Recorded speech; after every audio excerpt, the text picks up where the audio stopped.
జీవితాంతం నేను నీకు ఇలాగే తోడుగా ఉంటాను, సరేనా? సరే, నువ్వు కొద్దిసేపు పడుకో.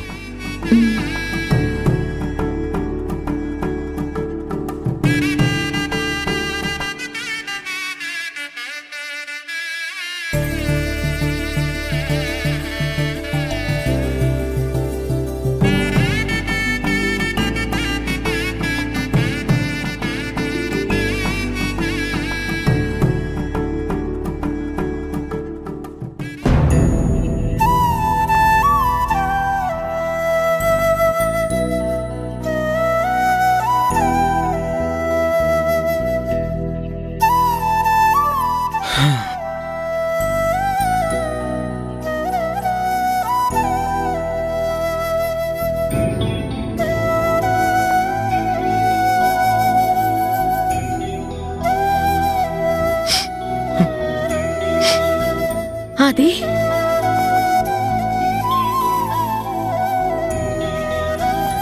ఎందుకు అంతలా ఏడుస్తున్నావు? పవిత్ర బానే ఉంది కదా, లేకపోతే ఏమైనా ప్రాబ్లమా? పవిత్రను అలా చూస్తుంటే డాక్టర్ చెప్పిన విషయం గుర్తొచ్చి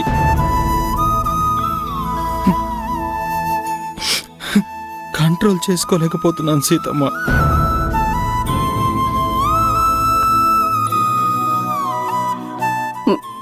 ఇప్పుడు తను ఎలా ఉందా? అది స్పృహలోకి వచ్చింది, కానీ తన మొహం చూస్తూ నిజం దాచడం నా వల్ల కావట్లేదు సీతమ్మ. చాలా కష్టపడి డౌట్ రాకుండా ఏదో కవర్ చేశాను. కడుపులో ఉన్న బిడ్డ ప్రమాదంలో ఉందని తెలిస్తే తనేమవుతుందో,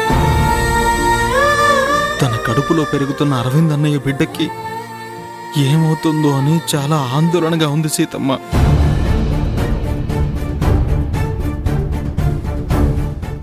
తట్టుకోవడం నా వల్ల కావడం లేదు. పవిత్ర కోలుకుంటే బిడ్డ కూడా కోలుకున్నట్టే అని డాక్టర్ చెప్పారని నువ్వు చెప్పావు కదా. అది మరి ఇప్పుడు పవిత్ర స్పృహలోకి వచ్చింది, బేబీ కూడా తప్పకుండా కోలుకుంటుంది. దేవుడు మనకు అన్యాయం చేయడా? అది నువ్వేం టెన్షన్ పడకో. దేవుడు మన మీద కక్ష కట్టాడు సీతమ్మ. అలా మాట్లాడు కాదే. అసలు దేవుడు మనకేం న్యాయం చేశాడు? మా చిన్నప్పుడే మా అమ్మని తీసుకెళ్ళిపోయాడు. నువ్వు లేకపోతే మా అమ్మ ప్రేమ మాకు తెలిసేదా? పెళ్లి కాగానే అన్నయ్యకి 100 ఏళ్ళు నిండేటట్టు చేశాడు. మనకి పవికి దుఃఖాన్ని మిగిల్చాడు. పోనీ అంతటితో ఆగాడా? పవిత్రని వాళ్ళ ఊర్లోనే మనశ్శాంతి లేకుండా చేశాడు. ఊరి జనాలు ఆంక్షలు పెట్టి కొమిలిపోయేలా ఏడ్చేలా చేశాడు. సొంత మేనమామ స్వార్థంతో పవిత్ర జీవితాన్ని నాశనం చేయాలని చూశాడు. ఏకంగా ఇప్పుడు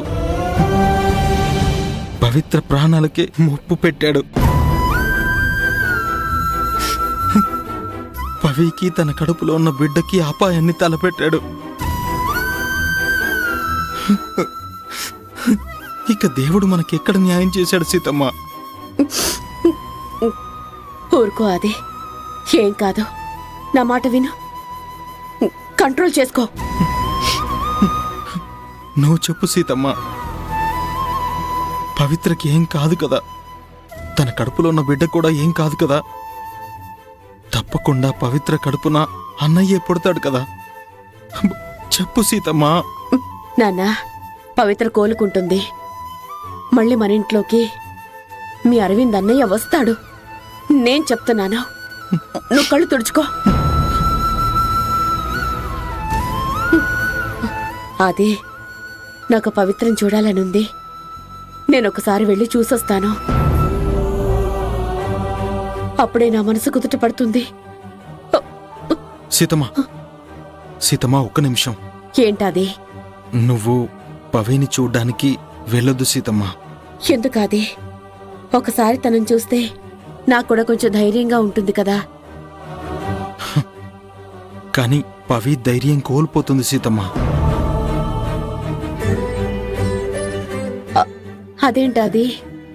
అవును సీతమ్మ, నిన్ను చూసి పవికి జరిగిందంతా గుర్తొచ్చి నిన్ను పట్టుకుని ఏడుస్తుంది. పవి ఏడిస్తే తట్టుకోలేక నువ్వు ఏడుస్తావు.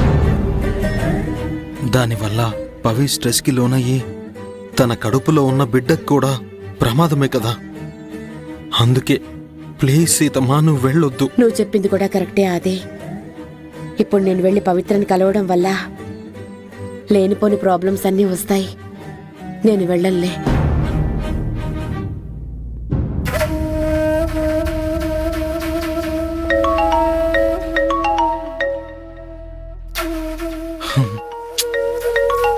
ఫోన్ చూడగానే నీ మొహం ఏంటి అలా అయింది? ఎవరు ఫోను? సంజు. మాట్లాడు. వద్దు సీతమ్మ, తన వల్లే ఇదంతా జరిగింది. ఆవేశపడకాది. ఫోన్ లిఫ్ట్ చేసి కూల్గా మాట్లాడు.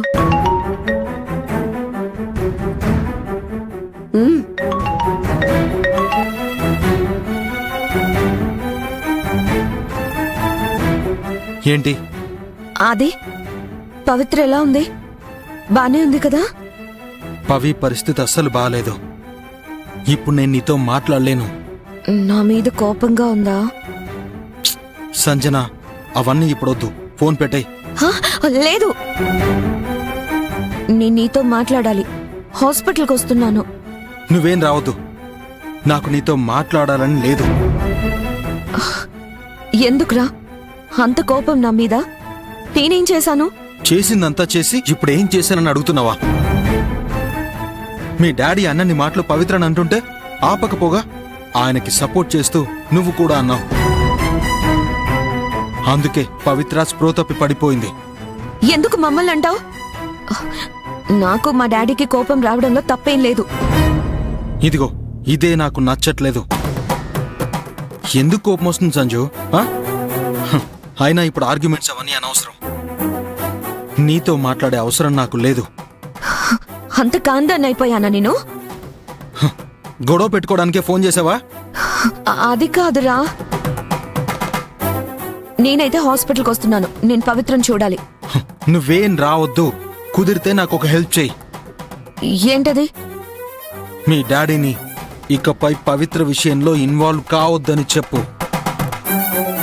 కొన్ని రోజులు అసలు పవిత్రకి ఎదురు కావద్దని చెప్పు. ఆయన ఇంటి దగ్గర ఎక్కడున్నారు? ఎప్పుడో బయటకు వెళ్లారు. ఎక్కడికి వెళ్లారో కూడా నాకు తెలీదు. సరే ఉంటా.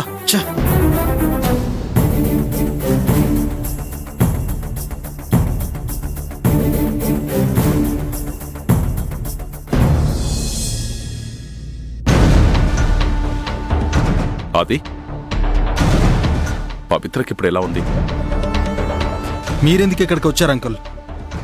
ఇప్పుడే సంజనకి చెప్పాను హాస్పిటల్కి ఎవరూ రావద్దని. ఈలోపే మీరు వచ్చేశారు. మీరొచ్చారేంటి రాజశేఖర్ గారు? ఏ, నేను రాకూడదా? మన రెండు కుటుంబాలు ఒకటి కదా? అనుకోకుండా చిన్న గొడవైంది. అంత మాత్రాన పవిత్ర హాస్పిటల్లో అడ్మిట్ అయితే పట్టించుకోకుండా వదిలేస్తానా? అలా అని కాదు రాజశేఖర్ గారు. ఈ టైంలో శ్రమ తీసుకొని ఎందుకొచ్చారు అని. ఇందులో శ్రమేముంది సీత? నాకు కూడా బాధ్యత ఉంది కదా. అంకుల్ మీకు దండం పెడతాను. దయచేసి వెళ్ళండి ఇక్కడి నుంచి.